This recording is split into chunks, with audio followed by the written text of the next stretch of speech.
जासन पूर्णवान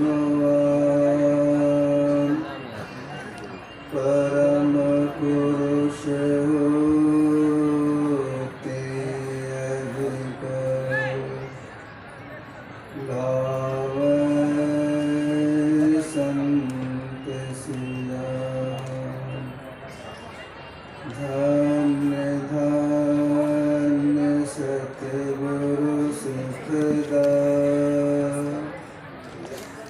महिमा कही न जाय। जो कछु कहो तुम्हारी कृपा मोते कछु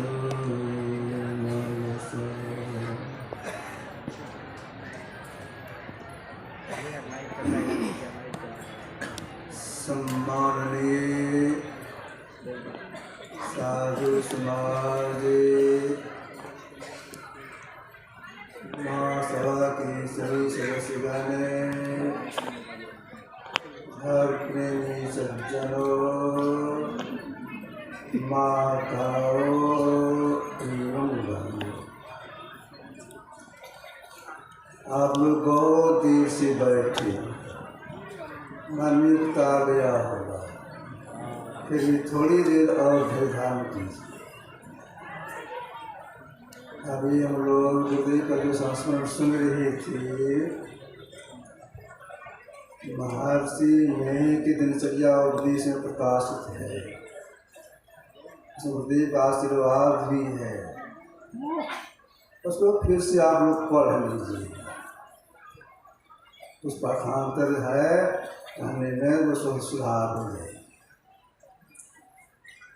गुरुदेव अपना एक नियम बनाए थे, 12 रात में टहलना, रोज टहलते 12 बजे, ठीक 12 बजे टहलने का मेरा ही था।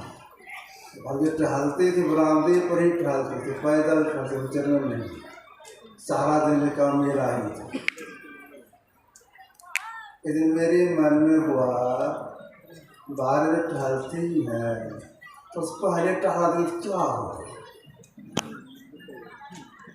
तो बुजुर्ग लेटे हुए थे, मैं निवेदन किया अपनी मातृभाषा में, हजूर टहल जीता है, हम टहलते हैं, बैठा हमको।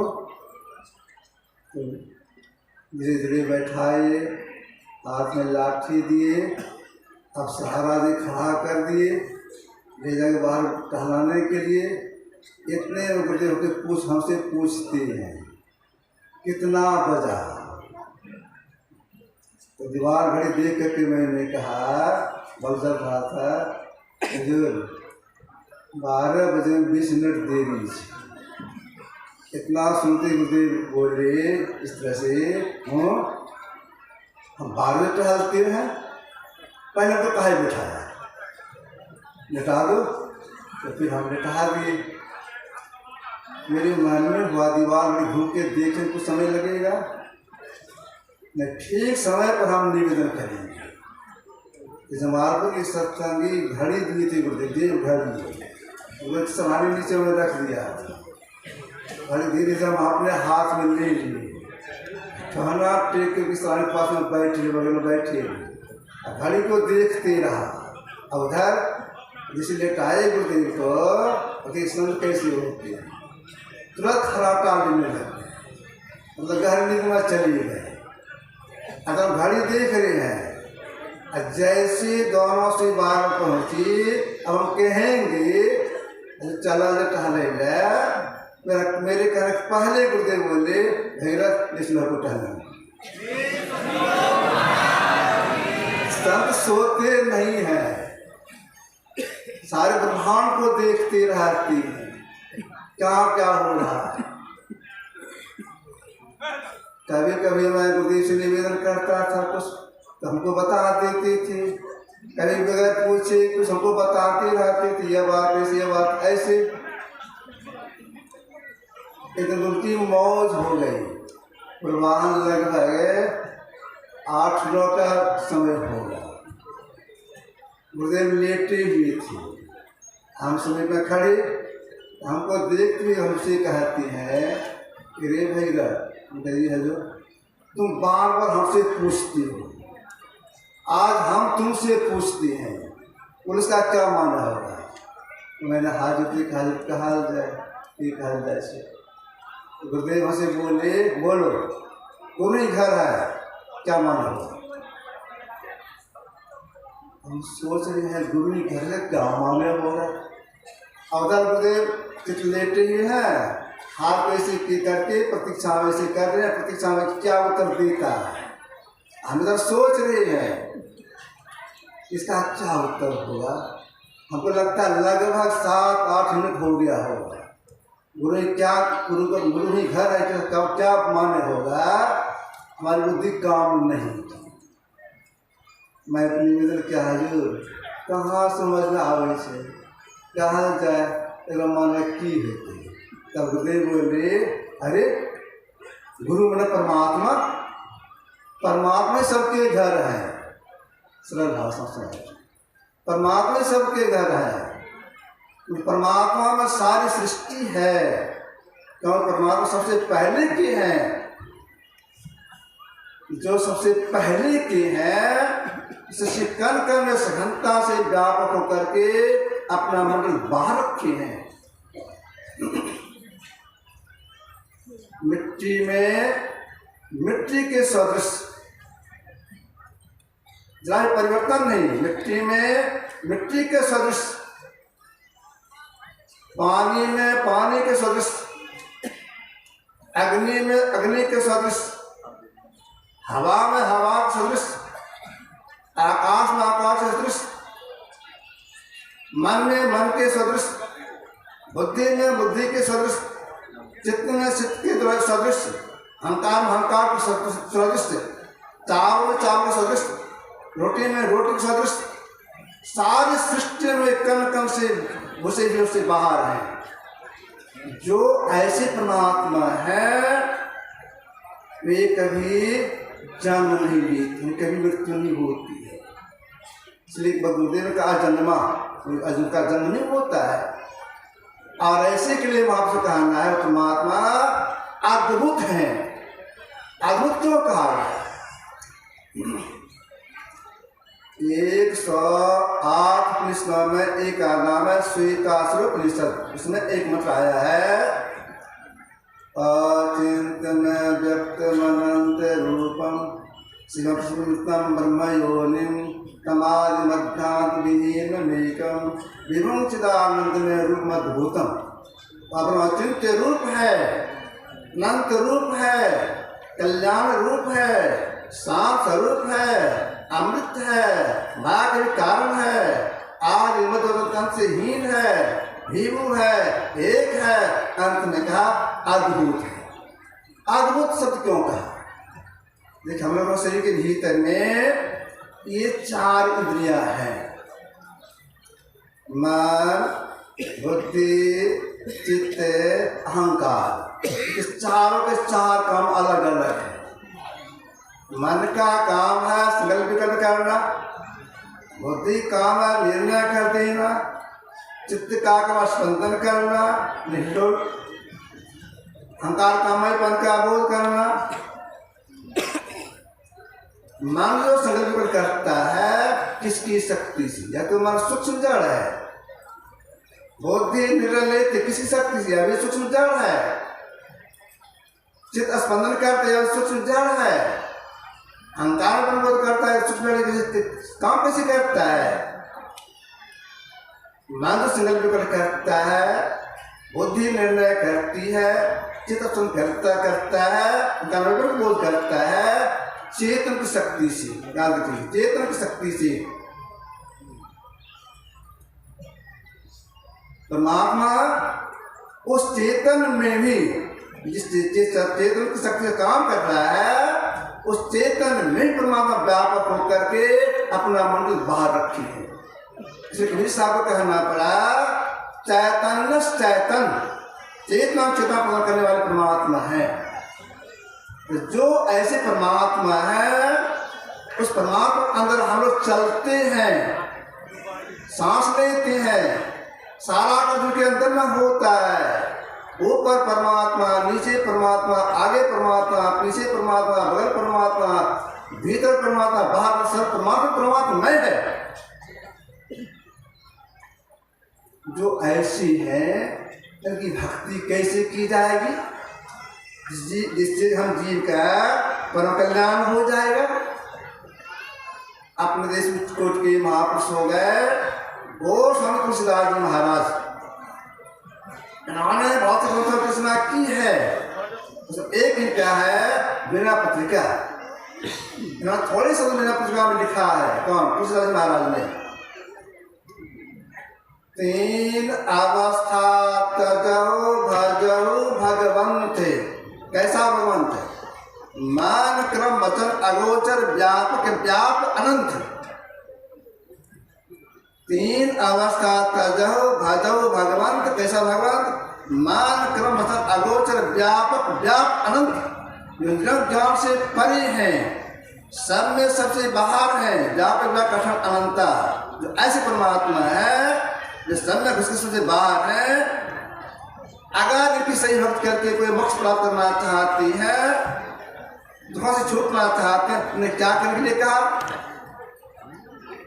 3 अवस्था तक तब की सही भक्ति होगी। हम जीव शरीर में रहते हैं, 24 घंटे रहते हैं, 3 जगह रहते हैं, 3 अवस्था में रहते हैं। जागृत अवस्था में ठीक दोनों भाव के बीच में, स्वप्न की अवस्था में कंठ में, गणित अवस्था में छाती में। महापुरुष का कहना है जो परमात्मा व्यापक व्यापक अखंड अनंता है, जब से परे है, सही मन की भक्ति आप करना चाहती हैं, जिससे आपको छूटता है, आप छाती में नहीं जाए, स्वप्न में आप नहीं जाए, अभी वर्तमान दोनों भाव के बीच में है, इसमें भी नहीं रहे, तब सही भक्ति हो जाएगी।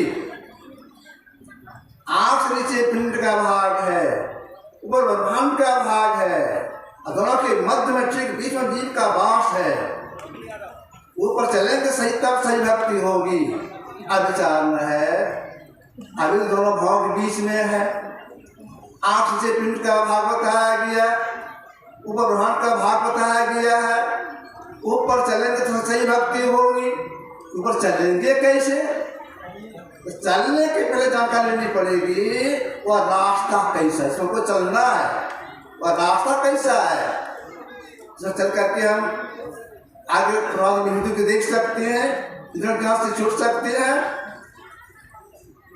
एक कोट के महापुरुष हुए पंजाब में, उनका नाम था गुरु नानक साहब। इन्होंने कहा वो रास्ता कैसा है? खन्ने की बाल ने की एक मार्ग जाना। खन्ने की बाल बात तलवार की हाथ से वह महीन है, बात वक्त तो घीना है, उसमें चलना है, उस महीन मार्ग को प्रवेश करना है, तब तो सही भक्ति हो जाएगी। इसके लिए क्या करना पड़ेगा? उस महीन मार्ग हम घुस, उसके लिए क्या करना पड़ेगा? जितने बड़े महापुरुष का कहना है, हाँ इसके लिए कुछ बल प्राप्त करना पड़ेगा। तो आपके बल प्राप्त करने के लिए दंड बैठक करना होगा, दूध को खाना होगा, नहीं लिया बल, सारी बल नहीं, आत्मिक बल। जिस बल को पा करके उस महिला को वह क्रिया विशेष कर सकती हैं, महिला घुस सकती है। आज बल कैसे होगा? इसी के लिए असुर उपासना में कहा गया है, एक नाम का जप, एक रूप का ध्यान। ये असुर उपासना है। जब तक मोटी मोटी अक्षर नहीं लिख लेंगे, मैं लिख सकती नहीं आएगी। एक ऐसे मोटी उपासना की बिना सुबह शक्ति नहीं आएगी। तो हम लोग मोटी उपासना में एक नाम का जप करना चाहिए। परमात्मा जपने के बहुत सी नाम है। दादू सृजनहार के कहते नाम अनंत नाम परमात्मा के हैं। अनंत नाम से एक नाम का जप। कौन सा नाम का जप? गुरु जो बता दें उस नाम को जपना चाहिए। जपने के लिए 3 बोल बोल करके धीमे स्वर से और मन ही मन को कहा गया मानना चाहिए। जब शब्दों का शब्द राजा है, मन ही मन जब करना चाहिए। तब आप कहेंगे प्रयास तो हम करते हैं कि जब हमारा हो, लेकिन मन भाग जाता है। देखिए सबका मन भागता है, सब कारों को होता है तन मन पसरे जा, सबका मन भागता है। अभी साहब क्यों भागता है? बिना कारण का कार्य नहीं होता है, कारण जरूर कुछ है। क्या कारण इसमें है? कारण यह है हम जीव सृष्टि काल से अनेक प्रकार के शरीरों को धारण करते छोड़ते आ रही हैं। मानवीय कर्म अनुसार सांप जन्म में गए हो तो सृष्टि आए, परमात्मा ओर से ये 4 साथ लगा दी गई, मन बुद्धि चित्ताहंकार में है। हे मनवाद सलाह के संगी, तो सलाह का संगी कहा गया, सलाह का संगी कहा गया है। कर्मानुसार सांप जन्म में गए हो, उसमें जो हम काम कर्म किए हैं संस्कार हमारे मन पर पड़ा हुआ है। कर्मानुसार सिंधुनी में गए हो, उसमें जो हम सब काम किए हैं संस्कार मन पड़ा हुआ है। कर्मानुसार बंधन दुनिया में गए हो और संस्कार मेरे मन पर पड़ा हुआ है। यही कारण मन जब छोड़ करके भागता है, तब करना क्या चाहिए? पुरुषार्थ करना चाहिए। हृदय की यही आज्ञा है पुरुषार्थ करने की। जिन्होंने क्या आज्ञा दी है? जहाँ मन भागी जाता से तत्क्षण फिर लगाइए ध्येय में आपन ऐसे प्रतिहार धारण धर के अरहारे में आरो आगे बढ़िए चढ़िए धर के आज्ञा है। जहाँ जहाँ मन भागी जाए, जहाँ मन जब कुछ भागे तत्क्षण उसी समय लौटा के जब लगा दीजिए, विलंब नहीं कीजिए। हम साधक को साधिकाओं को मोक्षार्थी को पुरुषार्थ करना पड़ता है। जैसे गुरु के पीछे से शिष्य चलता है, वैसे ही पुरुषार्थ के पीछे पीछे भाग चलता है। तो हम लोगों को जब करने में पुरुषार्थ करना चाहिए। जैसे मन भाग तक जब लगा देना चाहिए, विलंब नहीं करना चाहिए। जो एक नाम का जप ठीक से करती हैं, जब हृदय शुद्धि होती है तब मन करने में सहूलियत हो जाती है। तो जब पहले करें न इसके स्वाद और आगे बढ़ने के लिए और बल प्राप्त करने के लिए गुरु जिनका ध्यान करने लिए बता दें, उनके रूप का ध्यान करना चाहिए। अगर इसमें संदेह हो जाए, समाधान करा लेना चाहिए। और ऐसा संदेह हो जाता है हम तो इससे दीक्षा लिए हैं, इन्हीं का ध्यान करेंगे। नहीं, दीक्षा देने वाले जिनके संकेत किए हैं उनका ध्यान करना चाहिए, दीक्षा देने का ध्यान करना चाहिए, समाधान करा लेना चाहिए। ध्यान करने में श्रद्धा कैसी होनी चाहिए? उनका मानसन करेंगे, श्रद्धा कैसे होनी चाहिए? अगर मानुष समझेंगे तो मानसन ठीक नहीं होगा। श्रद्धा का श्रद्धा कैसे होनी चाहिए? अपने संतमत का सत्संग टाटा नगरी में पधारे थे, दूसरे के प्रारंभ के सत्संग में ईश्वर का पाठ हुआ था। सब वक्ता लोग बोले थे, कुछ संशय ईश्वर की व्याख्या किए थे, अच्छे से व्याख्या किए थे। इस बार गुरुदेव का प्रवचन हुआ, आरती हुई, तो अपने वासी में गए। गुरुदेव अपने वास में पहुंचे, एक विद्वान व्यक्ति गुरुदेव के वास में पहुंच गए। संयोग उसी समय उस संशय में भाभी वही बोल थी। ये व्यक्ति गए, गुरुदेव को प्रणाम किए, आपको संशयवासी प्रश्न कर दिए, पूछ दिए, अभी आपने जो ईश्वर की व्याख्या की है, वेद से उपनिषद संतवादी से पुष्टि किया है, क्या आपने ईश्वर को देखा है? तो अब गुरुदेव के सामने कुछ जवाब है, पूछा कि आपने ईश्वर को देखा है? तो उनके बोलने के पहले कुछ गुरुदेव बोले, स्वयं बोले, मैंने देखा है, अब गुरु रूप में देखा है। उससे खुश हो गए। गुरु साहब करी जानिए रहिए सब समय, यह श्रद्धा होनी चाहिए। तो मानस गुरु कैसे होगा? गुरु परमात्मा समुसाकार रूप, परमात्मा समुसाकार रूप है। तब श्रद्धा उत्पन्न होगी, उनका मानस चिट्ठी होगा। जब पेशी करेंगे दृष्टि होगी, मतलब सहायता मिल जाएगी, तब मानसन होगा। तो मानस करने में भी एक रिश्ता चाहिए, मतलब वो होता है। यही बात बाबा साहब गुरुदेव से पूछे थे, लाला तुम मानस करते हो, क्या वो हो गया? गुरुदेव बोले थे, नहीं हजूर, कोशिश करने पर दूल्हा खाई पड़ता है। बाबा साहब बोले, लाला मैंने किया, वो निकाल लिया। मानस वो होता है। आप लोग हमको देखा, मैं आप लोग देखा, वो मानस से होता है। वो बहुत जैसे आईने में हम अपने चेहरे को देखते हैं, इसका वो मानस होता है। मैं गुरुदेव से निवेदन किया था कि हजूर कोई काम की शुरुआत हुई थी,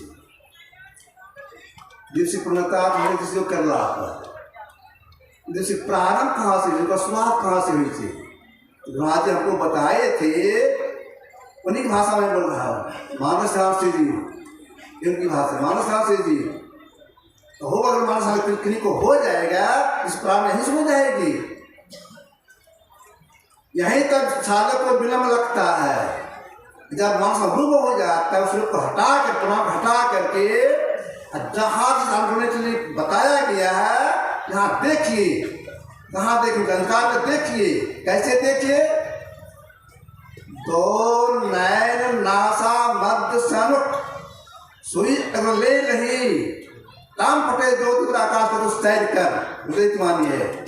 दो नैन, दो आँख, नासा नाक मध्य बीच, ठीक सामने। कितना स्थान छेके, कितना कम स्थान छेके, सुई का अगला नोक स्थान छेके, जितना सुई का नोक स्थान छेकता है, उतना कम स्थान छेके सामने देखने में। इस क्लास में जो देखते हैं, देखते देखते अपने साथ टकराव एक होती है, एक होती है, अंधकार छेद हो जाता है, फिर से मानसराई हो जाती है, दिन से पूर्ण से खुल जाती है। इतना हो जाने पर भी जो परमात्मा स्वयं में है, सबका सबसे परे उनका दर्शन नहीं, उदित वाणी में है जिसका नहीं रंग नहीं रूप रेखा, जिसे दिव्य दृष्टि से नहीं कोई देखा, जिसे लोग नहीं देख सकते हैं, जिसमें माया देखने आती है। जो परमात्मा व्यापक अखंड अनंतता को देखने के लिए खोज रूप के लेना कृष्ण में आप किसी को देखने आता है। अब सिर्फ लाभ कैसे होता है? इसलिए महापुरुष ने कहा, नाम स्नान कीजिए, नाथ की खोज कीजिए। नाथ से मतलब आदिनाथ, किस नाथ की खोज, किस सत्य की खोज? पारा अरपरा जुगल बनने के पुण्य आदिनाथ प्रकट हुआ है, जो जड़ प्रकृति प्रकृति के बनने के पहले ही प्रकट हुआ है।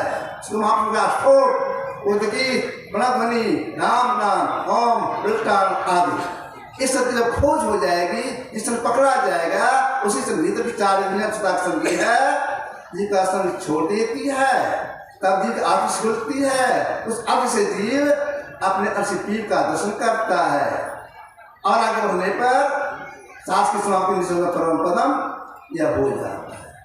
यही है स्मृति ईश्वर का स्वरूप और सरस्वती उसकी प्राप्ति का साधन। समाज में आपकी सेवा की अभिगार बनने को है। श्री सद्गुरु महाराज। और सज्जनों, अभी हम लोग पूज्य पाद स्वामी श्री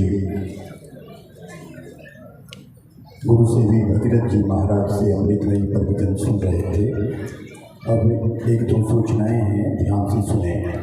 पहली सूचना, हमें हमारे सम्मानित महासभा के माननीय उपाध्यक्ष श्री कृष्ण कुमार यादव साहब सूचित करते हैं कि अपराह्नकालीन सत्संग के पावन अवसर पर हमारे बीच मंगलमय महापुरुष पूज्यपाद संत मठ के प्रधान आचार्य स्वामी अभिनंदन परमहंस जी महाराज पधारेंगे, दर्शन देंगे और प्रवचन करेंगे। और दीक्षा का कार्यक्रम अभी आरती के बाद होगा। वो अजय ढाबा यहाँ से 1 किलोमीटर दूर है, नवगछिया रोड में। श्रद्धालु वहाँ जाएंगे, आपका नामांकन करके आपको दीक्षा दी जाएगी। याद रखें, अजय ढाबा नाम है, वो अजय बाबू का ढाबा है, इसलिए उनका नाम है अजय ढाबा। वहाँ हमारे वर्तमान आचार्य श्री की पावन उपस्थिति में आपको दीक्षा दी जाएगी। हमारे बीच महर्षि नहीं आश्रम कुप्पा घाट से साहित्यागार यानी बुक स्टॉल आई हुई है, जो ठीक इस पंडाल के पीछे है। आप जरूर वहाँ जाएं और आराध्य देव के सहित सभी महापुरुषों की पुस्तकें उपलब्ध हैं, तस्वीर और डायरी पर कागज है उपलब्ध हैं, और शांति नंबर लिखे पत्रिका भी वहाँ आपको मिलेगी, और शांति संदेश पत्रिका के आजीवन ग्राहक कहाँ रुके हैं? कहाँ रुके हैं आप? इसके आगे की सूचना अभिनंदन कुमार, वही अर्जुन दास जी 44वां वार्षिक जिला चंपा कटिहार जिला का दिनांक 22 एवं 23 फरवरी को बुधवार और गुरुवार को जी 960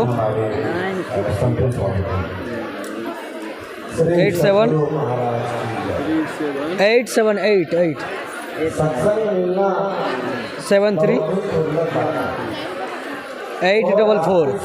इतने सारे संतों का समागम, अखिल भारतीय महासभा अभिनंदन कुमार दास, अभिनंदन ग्रंथ मेरा नाम सही, मेरा चैनल है अभिनंदन ग्रंथ। अब आशा है, लिख लीजिए अभिनंदन ग्रंथ, बस हो गया। कराने की स्वीकृति बहुत पहले दे दी थी, और मैंने यह प्रयास किया है कि कुप्पा घाट की कुछ यादें, गुरुवर की कुछ यादें आपके मंच के पीछे उकेरी है, जो हमारे कुप्पा घाट में